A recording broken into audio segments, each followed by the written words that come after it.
शुरू कर देता हूँ। तो सात्विक और तामसिक वाला क्या टेस्ट किया था हमने? कुछ तो था ना जिसमें 15 क्वेश्चन थे और ए बी सी करके हमको मार्क करना था, यू रिमेम्बर? किस बारे में था वो? और क्या किया था उसके प्रभु अलावा जी, discuss? Mode of work. Mode of work discuss किया था, ओके। और कुछ याद किसी को? प्रभु जी गुना डिस्कस किया था। गुण डिस्कस किया था। क्या होते हैं गुण? क्वालिटी, जैसे ऑनेस्टी, डिसिप्लिन, वैसे वाले गुण या कोई दूसरे गुण? सात्विक गुण, तामसिक गुण और राजसिक गुण। Okay, very good. तो क्या था उसके अंदर? सात्विक गुण में क्या होता है, राजसिक गुण में क्या होता है, तामसिक गुण में क्या होता है? वो याद हो तो? यस, केशव। केशव, ऐसा कर सकते हैं क्या कि आप जो लाइट सोर्स है वो आपके मुंह के सामने हो, ताकि हम आपका चेहरा भी देख सकें? अगर आप उल्टा घूम के बैठ जाएं तो लाइट प्रभुजी वो आपके लाइट इस फेस के साइड ऊपर पड़ेगी। हाँ, तो उस साइड मुंह करके बैठिए, जिस ठीक साइड लाइट है। घूम जाओ। और कोई बताना चाहेगा? लविश, भूल गए आप सब?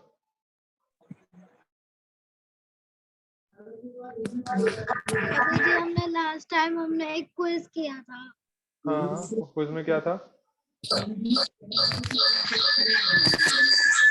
अभिनव, आप म्यूट कर सकते हो खुद को?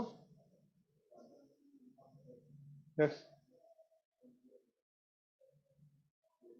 और क्विज में क्या किया था, और कुछ ध्यान में है? बहुत सारे लोग थे लास्ट टाइम। प्रभाकर, प्रखर। प्रभुजी हम लोगों ने लास्ट हाँ टाइम डिस्कस किया था कि किस तरह ये सोशल डिवीजन गुण और कर्म के बेसिस पे है, और फिर उसके बाद हम लोगों ने गुरुकुल एजुकेशन सिस्टम के बारे में बात किया था, जो कि वेरी गुड। मतलब स्टूडेंट को अपने सेंटर में रखता था और स्टूडेंट के हिसाब से पढ़ाता था। हाँ, और फिर उसके बाद हम लोगों ने 3 मोड्स ऑफ जो नेचर है शायद वो डिस्कस किए थे, mode of goodness, mode of passion, mode of ignorance. Yes, very good. और मोड ऑफ गुडनेस में जैसे सेंस कंट्रोल, सेटिस्फैक्शन और डिसिप्लिन, और फिर पैशन में ईगो, एंगर, और इग्नोरेंस में लेजीनेस। और फिर उसके बाद हमारा क्विज हुआ था, जिसमें वेरी हम गुड, लोगों ने आपके 16 क्वेश्चंस का आंसर दिया था। बहुत अच्छा। तो नोट्स बना रखे, देखो प्रभाकर ने। नोट्स बनाना अब कितना जरूरी है। बिना नोट्स बनाए हम स्कूल का ही भूल जाते हैं, साथ साथ ही। जस्ट 2 मिनट बाद भूल जाते हैं। अगर क्लास खत्म हो जाए और उसके बाद आपको फ्री छोड़ दिया जाए और उसके बाद आपसे पूछे कि अरे आज क्या टॉपिक कराया था, तो एक बार को तो सोचने पड़ जाते हैं, है ना? तो हमारा बुद्धि कमजोर है ना, है ना? अच्छा, ये बताइए, मतलब ये तो एक हफ्ते की बात हो गई ना। एक हफ्ता तो बहुत ज्यादा हो गया। एक हफ्ता तो हम नोट्स बनाएंगे तो भी भूल जाएंगे। नोट्स बनाए होंगे तो कॉपी भूल जाएंगे। कॉपी कहाँ पे रखी है, वो कॉपी ढूंढ रहे होंगे। कॉपी मिल जाएगी तो पेन नहीं मिलेगा। और कॉपी मिल गई, पेन मिल गया, तो वो वाला पेज नहीं मिलता जिसके अंदर हमने नोट्स बनाए थे। होता है ऐसे आप में से किसी के साथ, या मैं ही अपने आप की बेइज्जती कर जा रहा हूँ सबके सामने? बस होता है। फर्स्ट स्टेप होता है प्रभु जी, उसके आगे नहीं। होता है तो आप लोग भी या तो हैंड रेस कर सकते हैं, या एक वो दे सकते हैं, थम्स अप, रिएक्ट कर सकते हैं।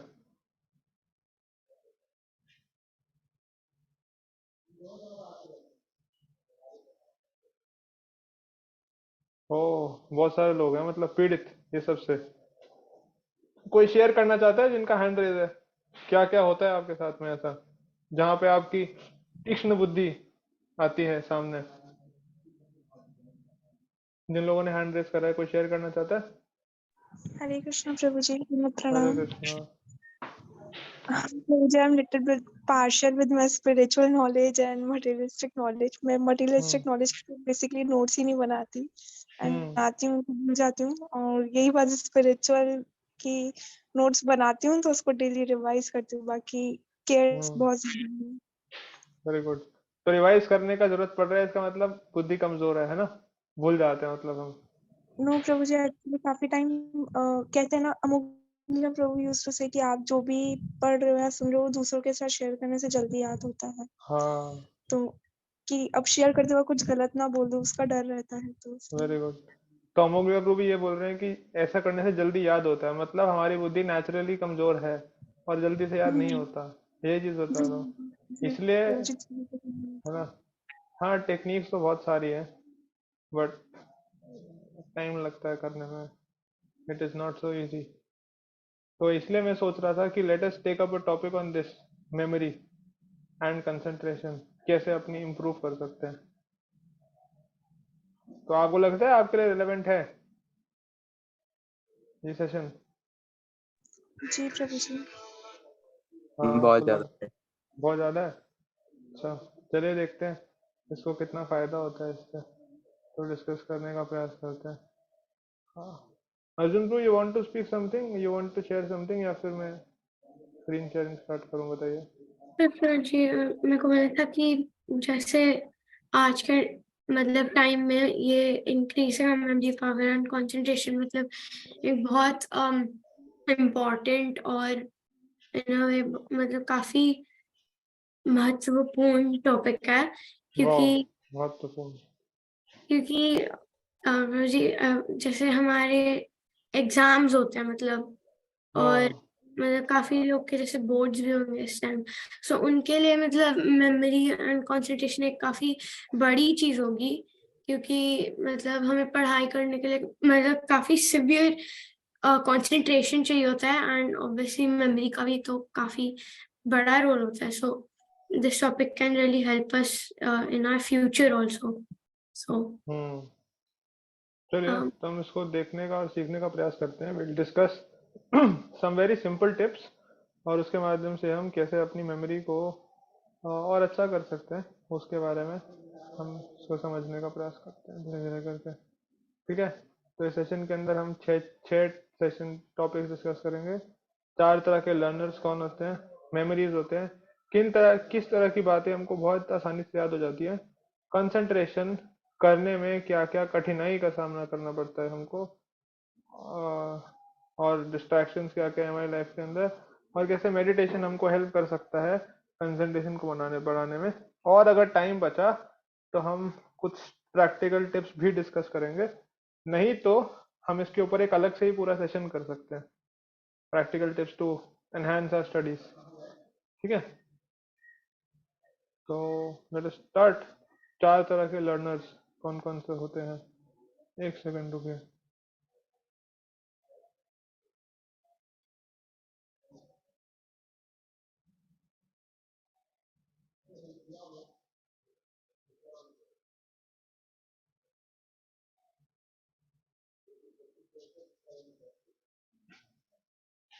हम्म, ओके। तो 4 तरह के लर्नर्स होते हैं, ऐसा हम लोग पढ़ते हैं in the scriptures. What are the 4 kinds of learners? क्या क्या तरीके हैं जिनके थ्रू हम नॉलेज गेन कर सकते हैं, लर्न कर सकते हैं, कौन कौन से वो तरीके हैं?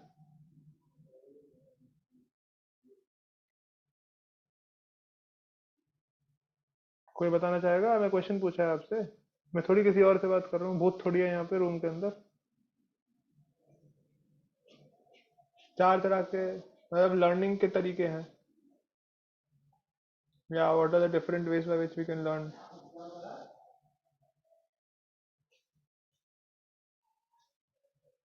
अच्छा, नहीं पता क्या किसी को, ऐसा प्रतीत हो रहा है। चलिए तो मैं ही बता देता हूँ। प्रभु जी, हाँ, जो अर्जुन को एक सुन के सीखते हैं, सुन के, और ठीक है। जो okay okay, wait wait wait, तो लिसनिंग इज वन, सुन के सीखना इज वन वे जिससे हम सीख सकते हैं। और कोई तरीका पता है किसी को? हम स्कूल के अंदर कैसे नॉलेज गेन करते हैं? तो अगर हम एक्सपीरियंस। हैंड रेस करेंगे, हैंड रेस करके बात करेंगे, ठीक है, हैंड रेस करके बोलेंगे, ऐसे फिर अनफेयर होता है। तो सबसे पहला तरीका हुआ सुनने का, सुन के सीखते हैं हम स्कूल के अंदर, टीचर हमको बता सुनाती है और हम उसको सुनते हैं और हम ऐसे सीख जाते हैं, दैट इज नंबर 1। और क्या क्या होते हैं राघव, एक प्रभु जी बताइए। लिखकर नोट्स बनाकर भी नोट सीखते सुनाकर, हैं। ओके, नोट्स बना के सीखते हैं। और लक्ष्य? सर रिटन किसी भी written written text. Written technique हो गया। ओके, और श्रुति?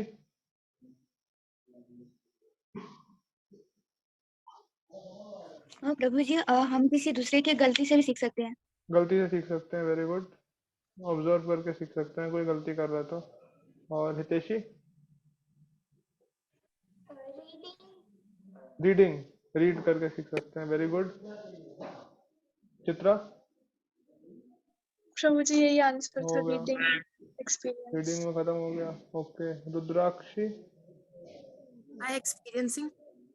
एक्सपीरियंसिंग, एक्सपीरियंस करके भी हम सीख सकते हैं। तो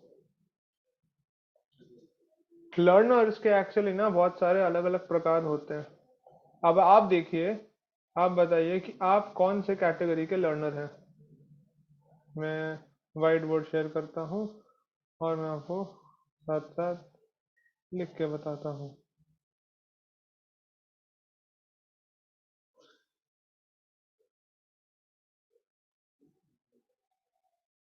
टाइप्स ऑफ लर्नर्स आपको दिख रहा है ना, सब कुछ सबको ये दिख रहा है तो थम्स अप दे दीजिए। Thank you. सबसे यस पहले प्रभु जी। तरीके के लर्नर होते हैं हियरिंग काइंड। टाइप्स की जगह इसको काइंड्स कर देते हैं, आसान होगा। हियरिंग, ये लोग जो है ना सुन करके, जो उनका मेजर पार्ट ऑफ लर्निंग होता है ना, वो सुन करके होता है। जैसे कुछ बच्चे क्लास के अंदर ऐसे होते हैं, आपने देखा हो आपकी, जो लोग सुनते हैं और सुन करके उनको समझ आ जाता है। इनफैक्ट हम भी ना अलग अलग प्रकार के लर्नर्स होते हैं। पता है आपको, हमको जरूरत नहीं है कि हमको हर एक चीज को एक ही तरीके से सीखेंगे। कुछ चीजें होती है जो हम सुन करके हमको समझ आ जाती है, पर कुछ चीजें होती है जो हमको सिर्फ सुन के समझ नहीं आती, उसके लिए हमको रीडिंग करना पड़ता है फिर से। जैसे मैथ जो है, मैथ सुन करके समझ नहीं आएगी मैथ, फिर मैथ के लिए आपको एक और स्टेप आगे आना पड़ता है, वो होता है राइटिंग। प्रैक्टिस करना पड़ता है सम्स को सॉल्व। ऐसा होता है, आप लोग प्रैक्टिस करते हैं मैथ को, तो राइटिंग करके मैथ सॉल्व होती है। मैं 9th क्लास तक, या प्राइमरीली अगर देखा जाए तो मैं 3rd क्लास तक I was more of the hearing kind of learner. सुन करके मेरे को चीजें याद हो जाती थी और मैं वैसे वैसे रिपीट कर सकता था। मेरे को ध्यान में है, मैं जब 3rd क्लास में था तो ऐसा होता था कि एग्जाम से पहले ना मम्मी बैठती थी, बोलती थी कि सारे के सारे क्वेश्चन आंसर सुनाने हैं तेरे को। तो ऐसा होता था कि मम्मी बैठ के सुनती थी, तो वो एक क्वेश्चन बोलती थी, मैं वो क्वेश्चन का आंसर सुनाता था, फिर उसके बाद मैं अगला क्वेश्चन भी बोल देता था, फिर अगले क्वेश्चन का भी आंसर सुनाता था। तो मम्मी का ध्यान पहले वाले क्वेश्चन पर ही होता था, तो बोलती थी कि अरे अरे तू गलत सुना रहा है। मैंने कहा नहीं नहीं, गलत नहीं सुना रहा, आप अगले क्वेश्चन पे आ गए हो, मैं देखो ध्यान से। तो कुछ तरह की लर्निंग ऐसे होती है कि आप सुन करके पढ़ जाओ, कुछ तरह की लर्निंग ऐसी होती है कि आपको पढ़ना पड़ता है उसको। जैसे कुछ लोगों को सोशल स्टडीज एसएसटी सुन करके समझ आ जाती है, बट कुछ लोग को कहानी सीखनी पड़ती है उसकी ना, पढ़ना पड़ता है बहुत डिटेल के अंदर, और बहुत बोरिंग होता है हिस्ट्री। ज्योग्राफी तो वैसे ही समझ नहीं आता, जो लोग पढ़ रहे हैं अभी तो आप समझ सकते हैं कितना डिफिकल्ट होता है। बट वो फिर ये होता है, रीडिंग एक तरीका होता है। और कुछ लोगों के लिए हमको वो चाहिए होता है, इसको बोलते हैं काइनेस्थेटिक लर्नर्स, मतलब थोड़ा सा एक्शन चाहिए होता है। जैसे हम साइंस के अंदर या सबके अंदर एक्सपेरिमेंट्स करते हैं, वो सब चीजें, तो वो भी एक तरीका होता है जिसको एक्सपीरियंशियल लर्निंग भी बोलते हैं। तो लर्निंग के भी अलग अलग तरीके हैं और लर्निंग बहुत अलग अलग तरीके से की जा सकती है। बट जब बात आती है कि लर्निंग अलग अलग तरीके से की जा सकती है, तो उसमें प्राइमरी होते हैं। एक तो होता है बाय हियरिंग, जो जनरली हम तरीका फॉलो करते हैं, स्कूल के अंदर हमको बताया जाता है, हम उसको सुनते हैं और सुन करके हम सीखते हैं। घर में भी ऐसे होता है, स्कूल में भी ऐसे होता है। द सेकेंड, अब क्या कर रहे हैं हम, इसको ना ब्रॉड कर रहे हैं कैटेगरीज को, कैटेगरीज को बहुत ब्रॉड करके हम कर रहे हैं। तो पहला तरीका होता है बाय हियरिंग। जो सेकंड तरीका होता है दैट इज बाय ऑब्जर्विंग, सीखने का किसी भी चीज को। मान लो कि आपको ये बताया कि ये जो गैस के ऊपर जब भी तवा होता है, कुछ गर्म बर्तन होता है, तो उसको हाथ एकदम से नहीं लगाना चाहिए, जल सकते हैं। तो कुछ लोग होते हैं वो सुन के समझ जाते हैं, पर कुछ छोटे बच्चे होते हैं जिनको समझ नहीं आता, तो वो देखते हैं कि अरे मम्मी ने गलती से हाथ लगाया था, हाथ जल गया, हाथ जल गया, तो फिर या तो आटा लगाते हैं, या फिर टूथपेस्ट लगाते हैं, या फिर बर्फ लगाते हैं थोड़ा सा। कुछ लोग होते हैं जो कहते हैं कि नहीं, नहीं होता। जैसे छोटे बच्चे होते हैं ना, जैसे हम भी होते हैं, बहुत सारी चीजें हमको हमारे पेरेंट्स बोलते हैं कि समझ जा बेटा, मैं बता रही हूँ, मैं बता रहा हूँ, ऐसे नहीं होता। बट हम कहते हैं नहीं पापा आप गलत कह रहे हो, मैं खुद करके देखना चाहता हूँ उसको, या मैं खुद करके देखना चाहती हूँ। तो वो होते हैं थर्ड कैटेगरी ऑफ पीपल, जो किससे सीखते हैं। अरे यार, अभी एडिट होगा कि नहीं पता नहीं, रुकिए।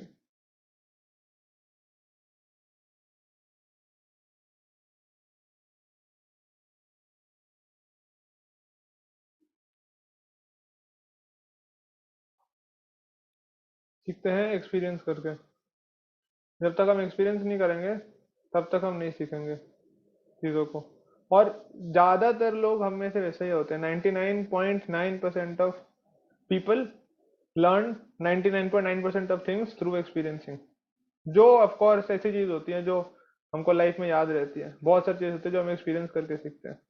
जैसे एक बार क्या था, एक छोटा बच्चा था, और वो छोटे बच्चे को ना उसको आपने कभी देखा है कि वो टेबल फैन होता है, और टेबल फैन जब चलता है तो उसमें अगर आप जाके बोलो पास जाके तो आवाज आती है, बड़ी अजीब सी रोबोटिक टाइप। कभी किसी ने ट्राई किया घर पे अपने?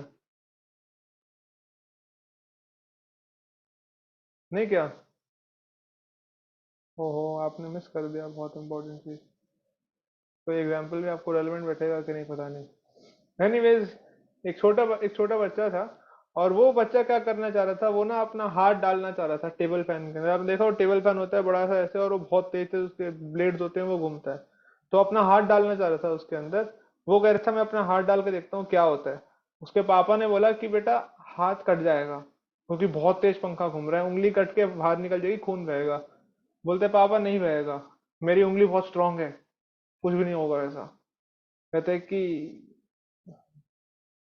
पिताजी बोल रहे कि मैं एक्सपीरियंस से बोलता हूँ, मैंने देखा है होते हुए। मेरा भी हाथ आ गया था बचपन के अंदर एक बार, बहुत दर्द हुआ था।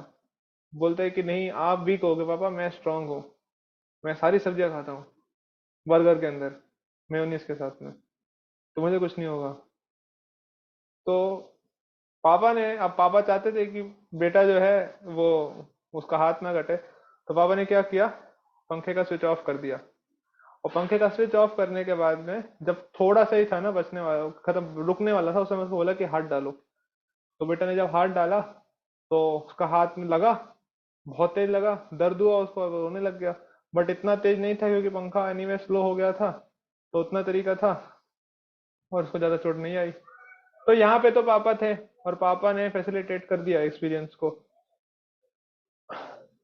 बट ज्यादातर लोग जो है नहीं सीख पाते। एक और कैटेगरी होता है, फोर्थ कैटेगरी, पता है ये आपने सुना होगा, एचएनएस कैटेगरी। ये पता है क्या होता है? नहीं पता? ओ, ये फोर्थ कैटेगरी होता है, हम नहीं सुधरेंगे। कुछ लोग होते हैं इनको जितना मर्जी कर लो नहीं सुधरते हैं, और वो बड़े डीठ लोग होते हैं। आपको एक कहानी बताऊं पर्सनल? आप बताना मत किसी और को, मतलब इसी ग्रुप तक रखना। मैं जब छोटा था ना, तो मैं मेरा भाई डब्ल्यू डब्ल्यू ई देखा करते थे। डब्ल्यू डब्ल्यू ई देखा है आप लोगों ने? पता है वो लोग अलग अलग एक्टर्स होते हैं एक्चुअल में। वो लोग फाइटर नहीं होते असली, वो लोग एक्टर्स होते हैं। तो वो लोग क्या थे कि ना,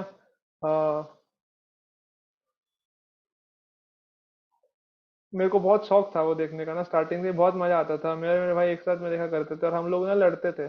जो जो वो एक्शन करते थे ना, हम लोग उसको रिपीट करने का प्रयास करते थे, उनके फाइनल मूव्स को। तो एक बार क्या हुआ, मैं WWE देख रहा था और मैं बड़ा एक्साइटेड था, और मैं एक दो बार ना वो सारी जो वो उछल कूद करते हैं ना उसको मैं अपने बेड के ऊपर प्रैक्टिस कर चुका था। तो पापा आए घर पे ऑफिस से, और पापा आ रहे हैं ऑफिस से, तो क्या करना चाहिए पापा? आपके आपके घर पे आए अगर ऑफिस से थके हारे, तो आपको क्या करना चाहिए पापा को? पानी देना चाहिए और उन्हें पानी काम के लिए डाउन करना। पूछना चाहिए, वेरी गुड। और क्या करना चाहिए?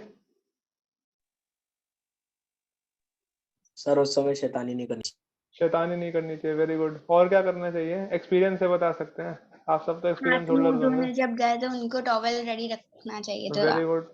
हाथ मुंह धोने आए तो टॉवल रेडी रखना चाहिए। और कुछ कर सकते हैं? उनका सामान उनके रूम तक पहुंचा देना चाहिए। वेरी गुड, सामान उनके रूम तक पहुंचा दें। वो जूते उतार रहे हैं, बैग उतार रहे हैं, तो उसको साइड में रख देना चाहिए, है ना? पूछना चाहिए कि और कुछ खाने का लेंगे, आपका दिन कैसा रहा, ये सब कुछ, है ना? करना चाहिए ना ये सब। मैंने एग्जैक्ट ऑपोजिट किया उसका। मैं बेड के ऊपर लेटा हुआ था, सामने टीवी चल रहा है, पापा आए, पापा अभी बेल्ट उतार रहे हैं। मैंने बोला पापा, मैं WWE देखा है और मैं बहुत स्ट्रांग हो गया हूँ अभी, मैंने प्रैक्टिस कर लिया है। मैं वो सच्ची कहानी बता रहा हूँ, कुछ मसाले नहीं डाल रहा। मैंने बोला अपने पापा को कि पापा आप क्या करो, बेड के ऊपर चढ़ो और मेरे ऊपर खड़े हो, मेरे को कुछ भी नहीं होगा। अब इमेजिन करो, मेरे पापा is 80 kilos and I was in class 3। Class 3 का बच्चा कितना ही होता है? थर्ड बच्चा 7-8 साल का होता है। मैं मुश्किल से 20-25 किलो, मेरे पापा 80 किलो का। मैं बोल रहा हूँ पापा को कॉन्फिडेंस के साथ कि पापा मैंने WWE खेला है, मैं प्रैक्टिस करा है, सारे मूव करके देख लिए हैं। मेरा छोटा भाई अभी यूकेजी में था उस समय पे, आप मेरे ऊपर चढ़ो, मेरे को कुछ नहीं होगा। पापा कह रहे मम्मी को गुस्से में कि WWE देख के उसका दिमाग खराब हो गया है, इसको लेके जाओ, मैं टीवी बंद करा दूंगा कल से। मैं कह रहा हूँ नहीं पापा, मैं मजाक नहीं कर रहा हूँ, मैं सीरियस हूँ, आप करो तो सही एक बार। पापा कह रहे क्यों दिमाग खराब कर रहा है मेरा, मैं अभी अभी आया हूँ, पानी नहीं पिया मैंने, जूते नहीं उतारे अपने, और मेरे को क्यों दिमाग खराब कर रहा है? तू चुपचाप बैठा रहे, अभी खाना खाने दे, मेरे को भूख लग रही है। मैं अड़ गया। वो था हम नहीं सुधरेंगे कैटेगरी। मैंने कहा कि नहीं पापा आप करो, आपको डर, थोड़ा क्यों डर लग रहा है आपको? कुछ नहीं होगा मेरे को, मैं बहुत सॉलिड हूँ। पापा को मैं 3-4 वगैरह, पापा को गुस्सा आ गया। बेल्ट उतार ही देते पापा, बेल्ट निकाल ली पापा ने, और जो सूता उस दिन मेरे को, वो मैं भूलता नहीं वो दिन। वो एक ही बार थी जो मेरे को बेल्ट से मार पड़ी है।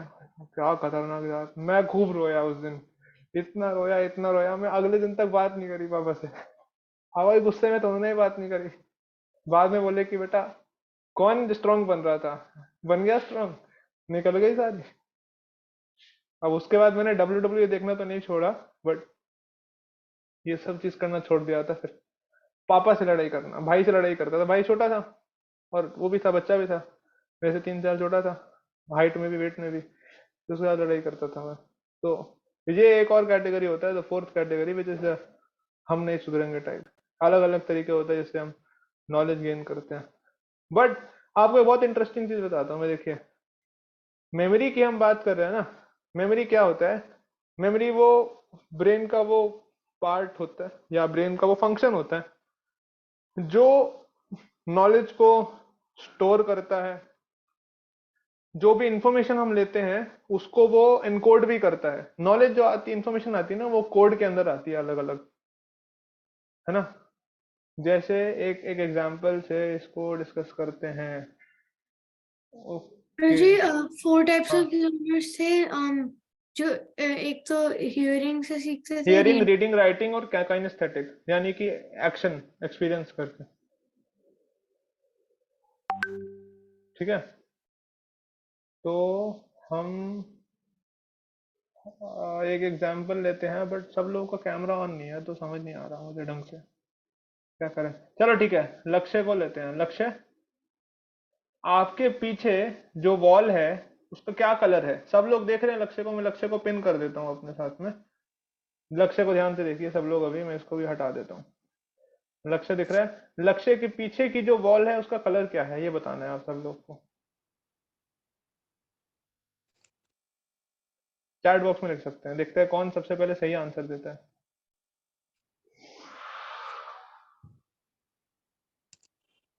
सबसे पहले आंसर दिया प्रखर ने। अभी भी इसके बाद भी लोग आंसर दे रहे हैं, बट सही आंसर नहीं आया। तो हम देखते हैं कि सही आंसर कौन देता है। लक्ष्य, आप भी टाइप कर सकते हो। आपके पीछे जो दीवार है, आपके घर की दीवार है ना, आप तो रहते हैं ना उसी जगह पे, तो क्या कलर है? हाँ जी बरोबर।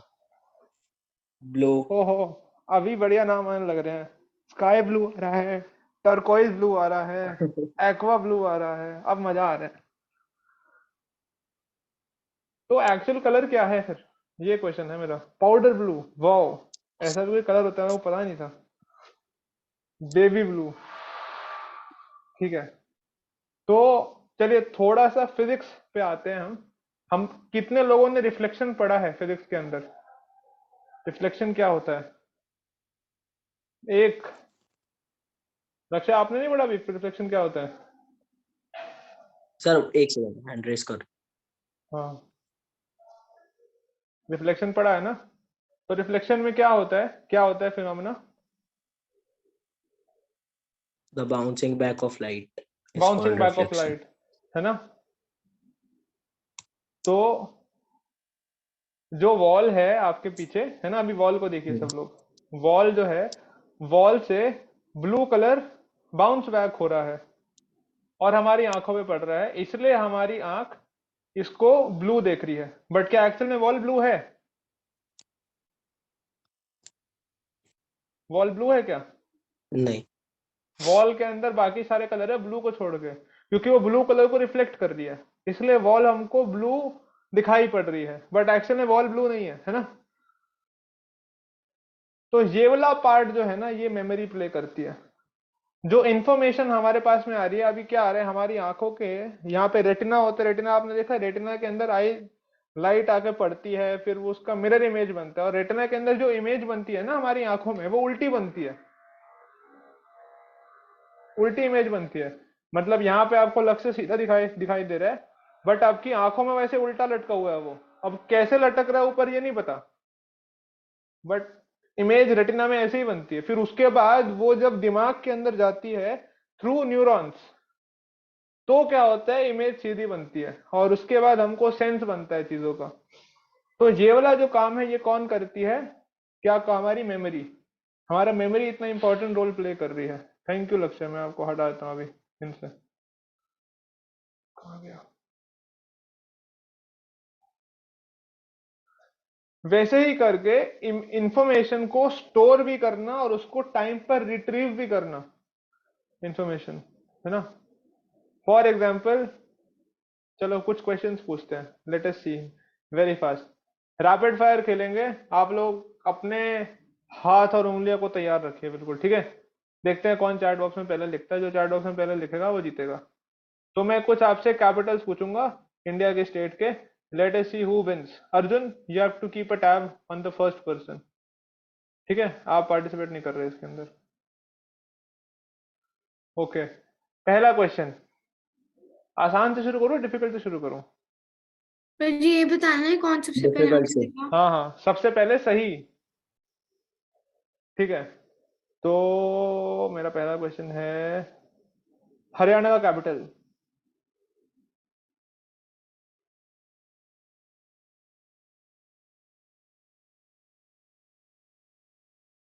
ओके, पर जी प्रखर ने सबसे पहले। ठीक है, आप नोट कर लो बस अभी। ओके। सेकंड क्वेश्चन, पंजाब का कैपिटल।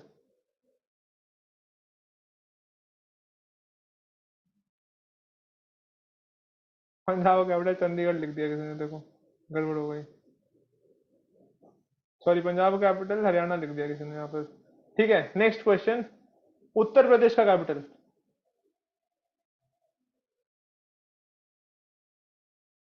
ओके, आ रहे हैं आंसर, सही है। नेक्स्ट क्वेश्चन, इंडिया का पुराना कैपिटल।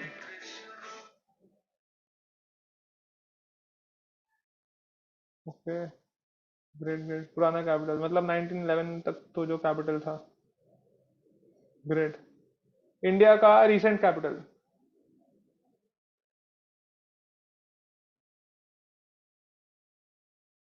न्यू दिल्ली का कैपिटल।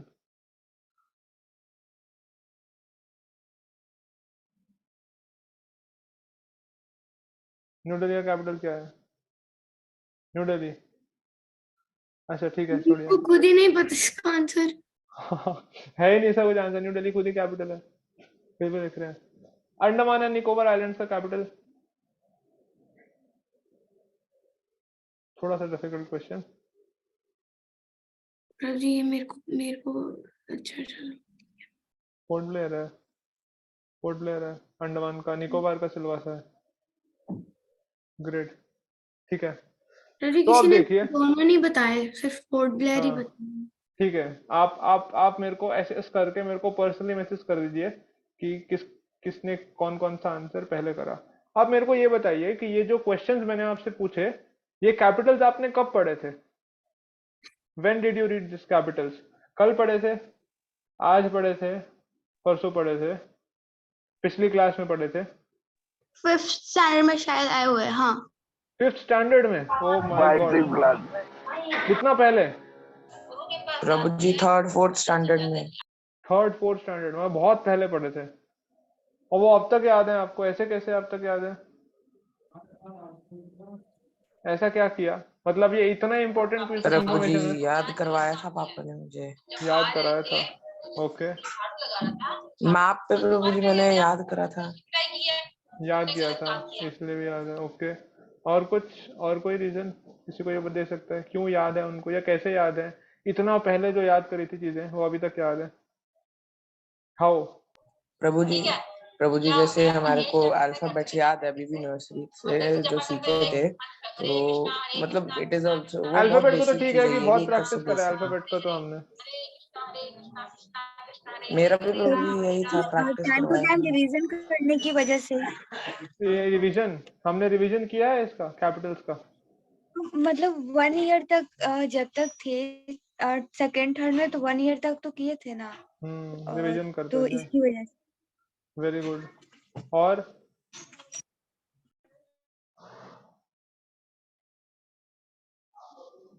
और कोई रीजन सोच सकते हैं कि क्यों उनको याद है? चलिए ठीक है, nice, we are on the right track. हम आगे बढ़ते हैं और इसको आगे साथ साथ समझने का प्रयास करते हैं। तो मेमोरी कैसी होती है, हमने डिस्कस किया कि मेमोरी इंफॉर्मेशन को रिट्रीव भी करती है। मेमोरी क्या है? देखो लास्ट टाइम में लिखा है, it is a record of experience for guiding future action. हमारे एक्सपीरियंस को रिकॉर्ड करता है, वो हमारे मेमोरी में स्टोर हो जाता है, ताकि हम फ्यूचर के अंदर हमको कैसे एक्शन लेना है, कैसे नहीं लेना, वो हम याद कर सके। जैसे सबको लैपटॉप चलाना अभी आता होगा, है ना? फोन को कैसे स्विच ऑन करते हैं, उसके अंदर क्रोम कैसे खोलते हैं, क्रोम में टाइप कैसे करते हैं, ये सब कुछ आता है ना? बट पहली बार नहीं आता था। तो मेमोरी क्या रोल प्ले कर रही है? जब पहली बार या दूसरी बार तीसरी बार हमने उसको किया, तो हमारी मेमोरी ने उसको रिकॉर्ड कर लिया। अब रिकॉर्ड करने के बाद वो एक्सपीरियंस स्टोर हो गया, सो दैट फ्यूचर के अंदर हमको जो एक्शन लेना है वो हमको लेने में आसानी हो। वो अच्छा एक्सपीरियंस भी रिकॉर्ड होगा, बुरा एक्सपीरियंस भी रिकॉर्ड होगा। वैसे करके हम अपनी लाइफ को और अच्छे से और इजीली गवर्न कर पाएंगे आगे जा करके, है ना? तो वैसे करके हमारी मेमोरी काम करती है। और देखो, जब हमारे स्क्रिप्चर्स लिखे जा रहे थे 5000 years ago, तो उसके अंदर there comes this shloka in the Shrimad Bhagavat Purana, जिसके अंदर लिखा है कि क्या होगा कलयुग में जाकर के। सुखदेव गोस्वामी बोल रहे हैं, ततश्चानुदिनं धर्म सत्यम शौचम समादया कालेन बलिना राजन नांक्षति आयुर्स्मृत बलम स्मृति। कि ततश्चा अनुदिनम धर्म, जैसे जैसे एक एक दिन बीतेगा तो क्या क्या कम होगा। नंक्षति मतलब कम होगा, उसके अंदर बता रहे हैं धर्म, धर्म यानी कि रिलीजियोसिटी कम हो जाएगा धीरे धीरे करके। मैं आपको बता रहा था, मेरे घर के पास में मंदिर था और हम लोग हर हर रोज तो नहीं बट हर ट्यूसडे मंदिर जरूर जाया करते थे, क्योंकि बूंदी मिला करती थी उस समय पे। मतलब लड्डू भी मिलता था, बाकी समय पे तो सिर्फ चने फुल्ले मिलते तो मजा नहीं आता था, बट उसमें बूंदी मिलती थी। और एक नहीं, बहुत सारे लोगों से आप बूंदी ले सकते थे, तो बहुत अच्छा लगता था खाने को। बट अभी हम में से अभी बड़े होकर मिलने जाना बहुत डिफिकल्ट हो गया था, unless and until I got connected with ISKCON. बगल में मंदिर है घर से, बट नहीं जाते। और आज के समय पे हम देख सकते हैं जो हमारी जनरेशन है, जो हमसे छोटी जनरेशन है, they are not interested in spirituality, are they? हमारे में से कितने लोगों के दोस्त हैं जो बहुत श्रद्धालु हैं और बहुत कनेक्टेड हैं भगवान से, मंदिर जाते हैं, आरती वगैरह कुछ करते हैं? कितने लोग के दोस्त हैं ऐसे? एक श्रुति के हैं बस, और वो भी बहुत कम लोग होंगे जो होंगे उसमें से भी। ज्यादातर लोग तो जैसे कि ये सब चीजें तो बेकार हैं, दिस इज ऑल अनकूल, ये इतना इम्पोर्टेंट नहीं है, ये सब क्या कर रहे हैं। अरे अब बच्चों को छोड़ो, बूढ़े लोग नहीं जाते। बूढ़े लोग को देखा जाते हुए आपने मंदिर? बूढ़े लोग हमको बड़े लोग हमको बोलते हैं कि बचपन में भक्ति नहीं करना चाहिए, तो उनको बोलना चाहिए कि ठीक है हमारी उम्र नहीं है, आप कर लीजिए भक्ति, आप चैंटिंग कर लीजिए, आप मंदिर जाइए। वो लोग भी मंदिर नहीं जाते, हम लोग को भी नहीं जाने देते। तो धर्म जो है वो धीरे धीरे करके खत्म होते जा रहे हैं। इनफैक्ट आपको पता है दुनिया का नंबर 3 रिलीजन क्या है आज के समय पे? कोई आइडिया लगा सकता है? चलो आसान क्वेश्चन पूछो, नंबर 1 रिलीजन कौन सा है पता है दुनिया में? इस्लाम। इस्लाम नहीं है। इस्लाम क्रिश्चियनिटी। क्रिश्चियनिटी। इस्लाम या Christianity. Christianity. Christianity is number 1। Second number पे कौन सा है? Second should be Islam. Second Islam है। इस्लाम। और थर्ड नंबर पे क्या है?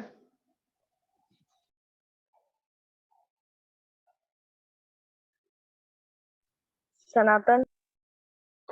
सनातन।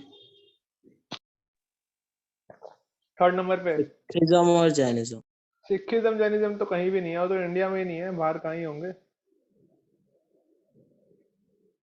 किसी को नहीं पता सही आंसर? ओ माय गॉड, मेरे को लगा आप लोग को पता होगा। नंबर 3 पे कौन सा है धर्म? विच रिलीजन? ओ आपको सही में नहीं पता। नंबर 3 पे है एथिज्म, यानी कि नो रिलीजन, भगवान में नहीं मानते। थर्ड नंबर पे सबसे ज्यादा पॉपुलेशन वाले लोग वो हैं जो भगवान में बिलीव नहीं करते हैं। आप सोचिए कहाँ जी रहे हैं हम लोग। हम लोग हिंदुइज्म को बोल रहे हैं, हिंदुइज्म तो कुछ भी नहीं है। जैनिज्म बुद्धिज्म तो दिखाई भी नहीं देंगे अगर आप मेजर करें उसके हिसाब से। नंबर 3 पे इज एथिज्म, यानी कि वो लोग जो भगवान में विश्वास ही नहीं करते। तो धर्म तो बहुत बुरे तरीके से गिर रहा है। सत्यम, सत्यम के ऊपर हम लोग एक अलग से क्लास करने वाले हैं समझने के लिए। बट सत्य बोलना बहुत कम हो गया है ना अभी, जैसे जैसे बड़े हो जाते हैं और ज्यादा डिफिकल्ट हो जाता है सच सच बोलना। क्योंकि पता है माँ बाप हर एक चीज के लिए मना कर देंगे। गेम खेल लूं मना कर देंगे, बाहर खेलने जाऊं मना कर देंगे, मूवी देख लूं मना कर देंगे, घूमने जाऊं मना कर देंगे, लेज ले लूं मना कर देंगे, च्युइंगम खा लूं मना, हर एक चीज के लिए मना कर देते हैं। तो क्या होता है नेचुरली हम लोग फिर उनसे छुपाने लगते हैं चीजों को। होता है ना ऐसे? या मैं अपनी कहानी बताई जा रहा हूँ तुमसे? आप सब लोग दूध के धुले हैं बिल्कुल, दूध से नहाते हैं, ऐसे है क्या? स्वच्छ सुजान पवित्र तो नहीं है हम सब लोग ना। हम सब लोग के लिए डिफिकल्ट, सच बोलना डिफिकल्ट हो गया है। शौचम, क्लेanलीनेस भी बहुत कम हो गया है। पहले क्या होता था, ऐसा था, रूल होता था कि अगर किचन के अंदर जाएंगे ना तो नहा के जाएंगे सुबह सुबह। खाना ही बनाएंगे तो मेरे घर में फॉलो होता था पहले, सेकंड थर्ड क्लास तक मेरे को ध्यान में है। उसके बाद फिर बंद हो गया था, फिर हम इस्कॉन से आए तो फिर से शुरू हो गया जुड़े जब। बट शौचम बहुत होता था स्कूल के अंदर। कार्तिक के महीने के अंदर स्पेशली आपने देखा होगा आपके घर में बड़े लोग, दादा दादी सब लोग नहाते थे। कार्तिक स्नान बोलते हैं इसको। हर रोज सुबह उठ के ठंड के समय पे ठंडे पानी से नहाते हैं सुबह 4 साढ़े 4 बजे, है ना? और हम लोग के लिए तो हर रोज नहाने डिफिकल्ट हो जाता है ठंड के अंदर। करे आज तो छुट्टी है, आज क्या नहाना, बस मुंह धो लेते हैं और ऐसे कंगी कंगी कंगी कर लेते हैं। और ज्यादा ठीक है इतना क्या नहाना है सब करके। मैं बता रहा था लास्ट टाइम, शायद आपको बता रहा था कि नहीं, कॉलेजेस के अंदर कंपटीशन होता है कौन नहीं नहाएगा ज्यादा समय तक। मैंने बताया था आपके यहाँ पे ये चीज।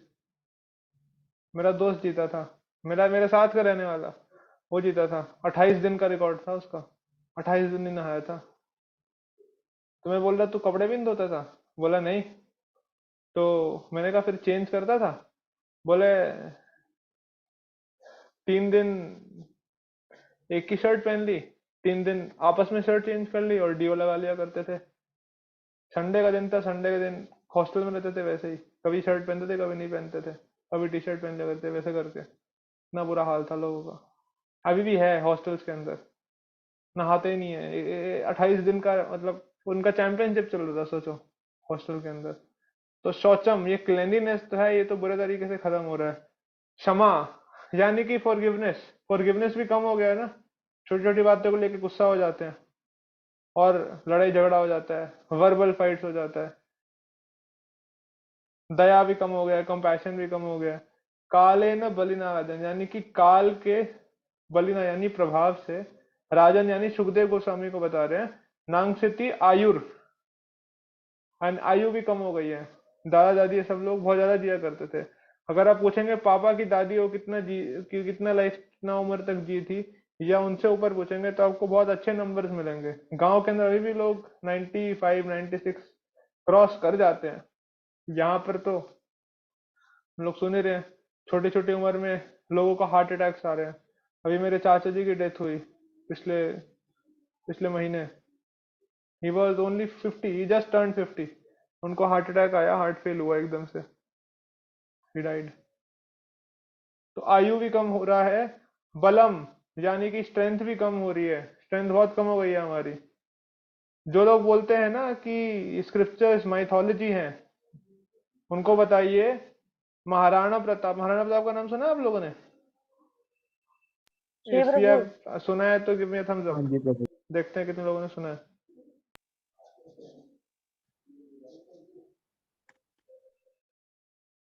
ओ, काफी लोगों ने सुना है। महाराणा प्रताप का जो आर्मर था ना, आर्मर, वो जो आर्मर पहना करते थे, कवच, वो 180 किलोस का था। कितना? 180 किलो। 180 किलोस, इमेजिन कीजिए। 10 किलो का तो उनका एक जूता था बस। दो जूते जूते पहनते थे ना, 10 किलो का जूता था उनका। फिर तो वो आयरन का बना हुआ होगा आयरन पूरा। का था। आप सोचो, 180 तो किलो फिर का वो आर्मर, 90 किलो का उनका स्पीयर था। स्पीयर रखते थे हाथ में, और इतने भारी खुद थे वो। 8 फुट उनकी हाइट थी और वो बैठते थे चेतक के ऊपर। आपने कहानी सुनी होगी चेतक की, उनका घोड़ा। इतने, जी तो प्रभु। ये तो अभी की बात है, जस्ट 200 300 साल पहले की। और जो लोग इसमें बिलीव नहीं करते, वो जाकर के चेक कर सकते हैं। जयपुर के म्यूजियम के अंदर रखा है महाराणा प्रताप का सारा बिलोंगिंग्स। तो बल कम हो गया है ना अभी। अभी तो हम छोटा चीज उठाने में थक जाते हैं, बट पहले लोग ज्यादा उठा पाते थे। इनफैक्ट अभी भी आप देखो, हमारे फादर मदर के अंदर, उनके अंदर ज्यादा स्ट्रेंथ है हमारे से, जबकि हम यंग हैं, बट उनके अंदर ज्यादा स्ट्रेंथ है, कंपैरेटिवली भी, रिलेटिवली भी। तो बलम यानी कि जो स्ट्रेंथ है, बॉडीली स्ट्रेंथ भी बहुत डिक्रीज हो गया है। और स्मृति, स्मृति यानी कि बुद्धि, हमारी जो बुद्धि है वो भी कमजोर हो गई है, बहुत बहुत कमजोर हो गई है। आसानी से हमको याद नहीं रहता है ना, मेमोरी डिक्रीज होती जा रही है।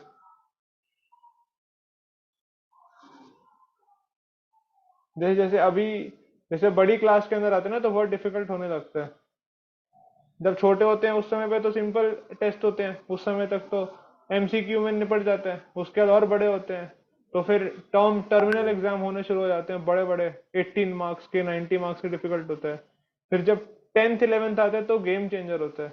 क्यों? क्योंकि फर्स्ट टर्म का भी आएगा और सेकंड टर्म के अंदर आपको ढप्पा कर देते हैं कि जो आपने फर्स्ट टर्म में पढ़ा था वो भी आएगा साथ साथ। अब बच्चे को टेंशन होती है कि ये जो सेकंड टर्म का है, वो तो याद हो नहीं रहा। फर्स्ट टर्म का तो 6 महीने पहले पढ़ा था, वो कैसे याद होगा? तो मतलब कितना ज्यादा हमारा मेमोरी डिक्रीज होता जा रहा है, उसके बारे में हम लोग डिस्कस कर रहे हैं। It is not easy. और ये शास्त्र का प्रिडिक्शन है कलयुग का कि ऐसा होगा। सेकंड,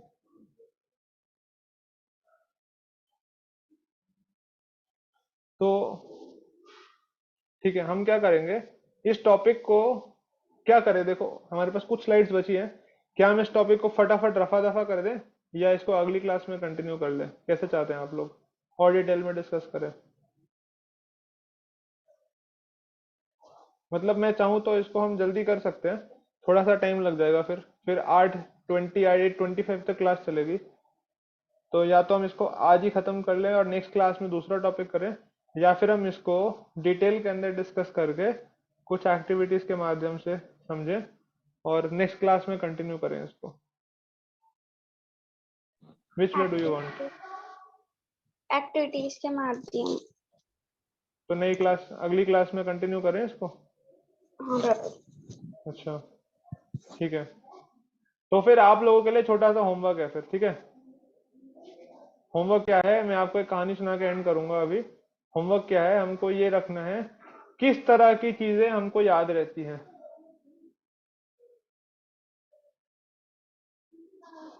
एक चीज मैंने आपको दिखा दी, बाकी आपको खुद सोचना है ना? What kind of things do we remember? क्या अलग अलग तरह की ऐसी चीजें होती हैं जो हमको याद रहती हैं?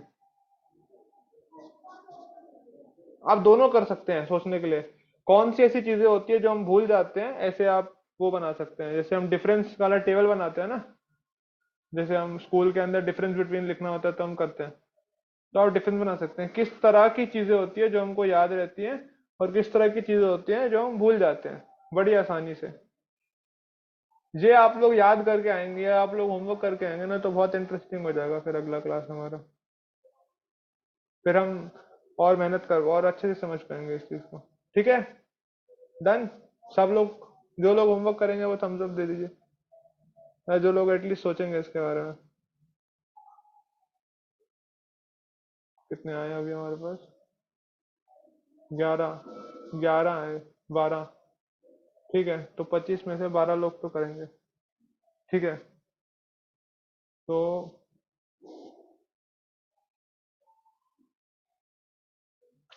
मैं आपको कहानी सुनाता हूँ इमोशंस। सबसे पहला मैं आपको पहला एग्जांपल दे रहा हूँ। हमको वो बातें बहुत ज्यादा याद रहती हैं जो इमोशंस के साथ कनेक्टेड होती हैं हमारी, है ना, जिसमें बहुत स्ट्रॉन्ग इमोशन यूज हुआ हो हमारे साथ में, हमारे साथ। जैसे मैंने आपको कहानी सुनाई थी, जब मेरा ऑपरेशन हुआ था तो डॉक्टर क्या कह रहा था, मेरे को सब कुछ ध्यान था, जबकि उसको कितना, वो 2012 11 के अंदर हुआ था। इट वॉज 15 जुलाई 2012, 16 जुलाई सुबह के 2 बजे। तो मेरे को याद था, क्यों? क्योंकि बहुत स्ट्रॉन्ग इमोशन था उसके साथ में अटैच। मेरे को डर भी लग रहा था पहली बार वैसे करके। तो आप में से कोई शेयर करना चाहेगा कोई ऐसे आपका एक्सपीरियंस जहाँ पे आपको बहुत ज्यादा डर लगा हो या बहुत ज्यादा खुशी हुई हो, ऐसा कोई experience? Anyone can raise their hand अगर वो शेयर करना चाहता है तो। यस, अक्षयांश। प्रभु जी मेरा खुशी वाला एक्सपीरियंस है थोड़ा, बताइए। मतलब कि भगवान से रिलेटेड है ये थोड़ा। हम्म। मतलब कि मैं बहुत, मतलब 1-2 महीने से मैं बहुत ज्यादा अच्छे से भक्ति कर रहा था, लेकिन 1-2 महीने फिर मेरा भक्ति बंद हो गया। मैं भक्ति कुछ नहीं कर पा रहा था, मैं दर्शन भी नहीं कर पा रहा था, जाना भी नहीं पा रहा था। तो फिर एक टाइम जब मैं गया, मतलब फिर बहुत एग्जाम चल रहा था, एग्जाम के बाद भी था, बहुत सारा ऐसा चल रहा था कि नहीं जा पा रहे। तो उसके बाद जब हम लोग गए तो अच्छा लगा था एकदम, बहुत अच्छा, भगवान का दर्शन करके। यही था स्टोरी। ओके, तो ये चीजें याद रहती हैं। मतलब आप देख सकते हैं जो भी अलग अलग इमोशंस हम एक्सपीरियंस करते हैं ना, चाहे वो फियर है या फिर वो एंगर है या फिर वो हैप्पीनेस है या फिर वो लव है, ऐसे करके जो भी इमोशंस अगर वो बहुत एक्सट्रीम होता है ना तो हमको याद रहता है वो। जैसे एक व्यक्ति था, छोड़िए थोड़ा अलग एग्जांपल हो जाएगा।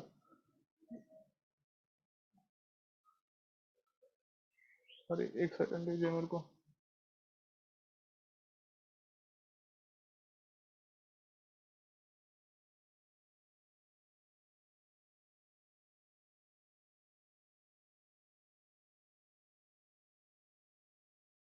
हरे कृष्णा, सॉरी। तो भारती आप कुछ बता रहे हैं? हरे कृष्णा। ठीक है, तो मैं आपको एक कहानी बताता हूँ, उसके थ्रू हम एंड करेंगे। मैं आपको बता रहा हूँ कि कोई भी ऐसी इमोशन हो ना जिसमें हमको बहुत स्ट्रॉन्ग डोज मिला, हमको याद रहता है। जैसे अगर किसी ने आपका इंसल्ट किया हो पहली बार, तो ध्यान में रहता है, वो बहुत अच्छे से याद में रहता है। जब इंसल्ट करता है कोई, या जब कोई हमको बुली करने का कोशिश करता है, जब मजाक बनाया जाता है, तो ऐसे एक्सपीरियंस हमको बहुत अच्छे तरीके से याद रहते हैं, है ना। तो मैं लेके जाता हूँ आपको रामायण में। ये कहानी है उस समय की, जब भगवान को वनवास मिल गया था। हम्म याद रखिएगा कहानी, मैं पूछूंगा आपसे बाद में नेक्स्ट टाइम, और ये मत भूल जाना। तो राम जी को वनवास मिल चुका है, एंड अब वो क्या कर रहे हैं, वापस जा रहे हैं सबसे परमिशन लेने के लिए, क्योंकि परमिशन लेना पड़ेगा, उनको बताना तो पड़ेगा ना। तो वो पहले जाते हैं कौशल्या माता के पास में, और उनको जाकर के उनको बताते हैं कि माता जी, मेरे को दशरथ महाराज से आदेश मिला है कि मेरे को जाना है 14 साल के लिए वन में, तो मैं जा रहा हूँ। तो कौशल्या माता से उनका वो होता है, बात बात होती है। कौशल्या माता कहती है कि तुम सिर्फ अपने पिताजी की ही बात मानोगे, मेरी बात नहीं मानोगे। तो कहते हैं कि क्योंकि मेरे पिताजी से पहले मेरे को वो मिल चुका है, तो अभी तो मैं अपने पिताजी की बात मान लेता हूँ, बट जब मैं वापस आ जाऊंगा ना, उसके बाद आपकी बात मानूंगा। 14 साल के बाद में, उसके बाद पिताजी की एक बात भी नहीं सुनूंगा, तो आपकी बात सुनूंगा। कौशल्या माता को कन्विंस करके वो जाते हैं सीता माता के पास में। अब सीता माता को कन्विंस करने का कोशिश कर रहे हैं राम जी कि मेरे को मिला है तो मैं जाऊंगा अकेले, आप मत जाइए। सीता माता कहती है नहीं, जहां पे आप जाओगे वहां पे मैं जाऊंगी, ये तो ड्यूटी है मेरे को, ये तो मैं करूंगी, मैं अकेले थोड़ी रहूंगी यहाँ पे। तो भगवान बोलते हैं सीता माता को, अब भगवान यहाँ पे सीता माता को ना इंसल्ट करने का प्रयास कर रहे हैं थोड़ा सा। भगवान बोल रहे हैं कि तुमने आज तक कभी जमीन पे अपना पैर नहीं रखा। सीता माता को इतना ज्यादा कंफर्ट मिला था कि जमीन पे पैर नहीं रखा तुमने अपना। यहाँ भी कोई छोटा सा काम होता था, उनके आगे पीछे सेवक घूमते रहते थे, कुछ भी काम करना है तो। उनको बता रही कि तुमने आज तक जमीन पे अपना पैर नहीं रखा, तुम जंगल में रहोगी। रात को अगर शेर दहाड़ेगा ना, पूरा साल भर नींद नहीं आएगी तुमको। जब शेर दहाड़ेगा, पता है शेर की आवाज कैसी होती है, कितनी स्ट्रांग होती है शेर की आवाज। जैसे दहाड़ेगा तो हालत खराब हो जाएगी तुम्हारी। और वो कहते हैं कि वहां पे ये महल की तरह नहीं है, आपको बहुत अच्छे अच्छे बेड के ऊपर सोने को मिलेगा, और वहां पे आपको बहुत मखमली सा कंबल मिलेगा साथ में। ऐसा नहीं होता, आपको सोना पड़ेगा किसके ऊपर, बेयर ग्राउंड के ऊपर। थोड़े बहुत पत्ते वत्ते होंगे, उसके ऊपर कांटे होंगे। फर्श पे, जमीन पे आप चलोगे, वहां पे कुछ कांटे लग सकते हैं, बड़े बड़े पत्थर होंगे, तो पैरों में दर्द हो जाएगा, आप सरवाइव नहीं कर पाओगे वहां पे ज्यादा समय तक, बहुत जल्दी आप लोग आप परेशान हो जाओगे वहां पे। तो सीता माता कहती है कि मेरी ट्रेनिंग ना बहुत अच्छे से हुई है, मैं जहां भी रहूंगी अच्छे से रह लूंगी, आप मेरे को चैलेंज मत कीजिए, ऐसे करके। फिर उसके बाद सीता माता बोलती है कि मैं जब छोटी थी ना, जब मैं पैदा हुई थी, तो मेरी एस्ट्रोलॉजिकल चार्ट पढ़ा जा रहा था, मेरा ज्योतिष द्वारा जन्म पत्रिका पढ़ी जा रही थी, तो उसमें लिखा था कि मुझे अपने जीवन में 2 बार जंगल में जाना होगा। तो बोलते हैं कि आप जा रहे हैं, नहीं जा रहे, बट मैं तो जा रही हूँ जंगल में, क्योंकि मेरी जन्म पत्रिका में लिखा है। आपके जन्म पत्रिका का आप जानो, ऐसे करके। तो राम जी फिर भी उनको मना कर रहे होते हैं। तो पता है सीता माता, अभी सीता माता की बारी, सीता माता और बड़ी इंसल्ट करती है। क्या करती है सीता माता, सुनिए।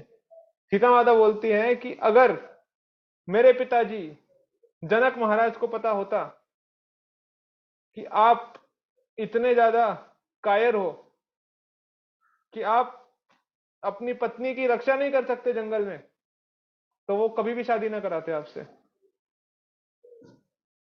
मतलब सीता माता ने क्या किया, सीधा राम जी को इंसल्ट कर दिया। राम जी बोल रहे हैं सीता माता के लिए कि भाई तुम जाओगे तुम परेशान हो जाओगे, बट सीता माता बोल रही है कि आप कावर्ड हो, आपके बस की नहीं है इसलिए आप मुझे नहीं लेकर के जा रहे जंगल में, क्योंकि आपको डर लग रहा है कि अगर मेरे जंगल में जाऊंगी तो मेरे को कुछ हो जाएगा। तो ये बात ना राम जी को याद रह जाती है, और इस बात को राम जी भूलते नहीं है। और बहुत समय बीत जाता है जंगल के अंदर, बट राम जी को एक बार ही मौका नहीं मिलता अपनी बात को प्रूव करने का। फिर क्या होता है फाइनली, जब शूर्पणखा आती है, हाँ कहानी पता ना हमको रामायण की, 13 साल वो रहते हैं। 14th ईयर में पहले शूर्पणखा आती है। शूर्पणखा आकर के पहले राम जी को प्रपोज करती है, फिर राम जी लक्ष्मण के पास भेज देते हैं। फिर लक्ष्मण बोलते हैं कि नहीं नहीं, मैं तो दास की तरह हूं, अगर तुम मेरे साथ में रहोगे तुमको भी दासी का काम करना पड़ेगा। लक्ष्मण जी मजाक कर रहे होते हैं, तो राम जी के पास भेजते हैं। राम जी कहते हैं कि मैंने तो एक पत्नी का व्रत धारण कर रखा है, मैं तो दूसरा वो नहीं कर सकता शादी, तुम लक्ष्मण से कर लो। फिर लक्ष्मण के पास जाते हैं। लक्ष्मण जी कहते हैं कि देखो, अगर मेरे साथ में रहोगे तो तुमको बहुत काम करना पड़ेगा, और एनीवेज मेरा जो काम है वो तो इनकी सेवा करना है, मैं तुम्हारा ध्यान नहीं रख पाऊंगा बिल्कुल भी, तुमको करना है तो ज्वाइन कर लो। तो फिर शूर्पणखा को ये समझ आता है ये सारा का सारा जंजाल है सीता की वजह से। तो सीता को मारने के लिए शूर्पणखा भागती है, और लक्ष्मण जी क्या करते हैं, शूर्पणखा के नाक और कान दोनों काट देते हैं। यहां तक सुना है सबने कहानी को? सुन रहे हैं ना सब लोग? हाँ, जी प्रभु जी। जी यस, प्रभु जी। Thank you. अभी शूर्पणखा क्या करती है, जा करके खर और दूषण, उनके बुद्ध के भाई होते हैं, खर और दूषण को बताती है। और खर और दूषण अपने साथ में एक नहीं, दो नहीं, 10 नहीं, 1000 नहीं, 14,000 सैनिकों को लेकर के आते हैं मारने के लिए राम और लक्ष्मण को। 14,000 सैनिक को लेकर के आए हैं खर और दूषण मारने के लिए। तो अभी भगवान को मौका मिल गया अपना पॉइंट प्रूव करने का। तो भगवान राम जी पता है क्या बोलते हैं लक्ष्मण को, कि लक्ष्मण अभी घमासान युद्ध होने वाला है, तो तुम सीता को ले जाओ और जाकर के वो गुफा के अंदर छुपा दो, क्योंकि हल्का सा भी तीर इधर उधर आ गया तो लग सकता है ना, तो गुफा के अंदर जाकर के छुपा दो और मैं इनसे फाइट करूंगा। तो लक्ष्मण जी बोलते हैं कि जी भैया, मैं अभी जाता हूँ और सीता मैया को वहां पे गुफा के अंदर छुपा करके वापस आता हूँ। बोलते नहीं नहीं, तुमने ध्यान से सुना नहीं, मैंने बोला कि जाओ और जाके सीता माता को वहां पे उनको सेफली रखो, युद्ध मैं करूंगा। और उसके बाद में राम जी अकेले 14,000 सैनिकों के साथ में युद्ध करते हैं। वाल्मीकि जी इन द रामायण वैसे लिखते हैं कि जब राम जी ये फाइट कर रहे थे, तो राम जी का जो एरो था वो सर्कल की तरह था। हमने एरो, ये सॉरी, धनुष धनुष देखा है ना हमने कैसा होता है। ये धनुष है हमारे पास यहाँ पे आधा रखा हुआ, ये राम जी ने धनुष तोड़ा था उस समय पर, अभी जब हमारा राम राम का ड्रामा हुआ था। तो धनुष ऐसा होता है, आपने देखा हो, और इसके पीछे प्रत्यंचा भी होती है। तो बताते हैं कि राम जी का जो धनुष था वो सर्कल था, मतलब कब राम जी अपने तरकश से ऐसे तीर निकालते थे, कब उसको धनुष पे चढ़ाते थे, कब छोड़ते थे, कब अगला तीर निकालते धनुष पे छोड़ते थे, किसी को पता ही नहीं लग रहा था। और अकेले राम जी 14,000 सैनिकों को मार देते हैं। फिर उसके बाद में यहाँ पे हल्का हल्का खून निकल रहा होता है, पसीना होता है, और वैसे करके भगवान जाते हैं बिल्कुल हीरो वाले फॉर्म में सीता माता के पास में।